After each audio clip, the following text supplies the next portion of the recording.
लोळदगाव येथे राहत्या घरामध्ये चाकूचा धाक दाखवून सोने आणि नगदी रक्कम लंपास केल्याची घटना घडली आहे. यामध्ये 3,29,705 रुपयाचा मुद्देमाल लंपास झाला आहे.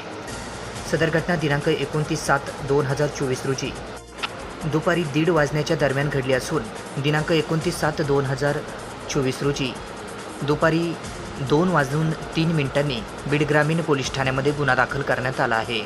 अशी माहिती आज दिनांक 30/7/2024 रोजी दुपारी 2 वाजता माध्यमांना पोलिसांनी माहिती दिली आहे. बीड ग्रामीण पोलीस ठाण्याच्या हद्दीमध्ये असणाऱ्या लोळदगाव या ठिकाणी अनोळखी 2 चोरट्यांनी फिर्यादीच्या घरात घुसून तिचा गळा दाबून चाकूचा धाक दाखवून तिच्या अंगावरील दागिने व सोने आणि कपाटातील रोख रक्कम बळजबरीने हिसकावून घेऊन चोरी केली.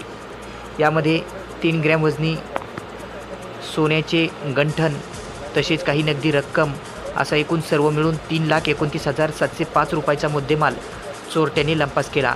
म्हणून या प्रकरणी फिर्यादी संगीता रामेश्वर घोडके राहणार लोळदगाव तालुका जिल्हा बीड यांच्या फिर्यादीवरून 2 अनोळखी पुरुष यांच्या विरोधामध्ये बीड ग्रामीण पोलीस ठाण्यात कलम 309(4), 333, 3, 5 भारतीय न्यायसंहिता 2023 नुसार बीड ग्रामीण पोलीस ठाण्यात गुन्हा दाखल करण्यात आला आहे.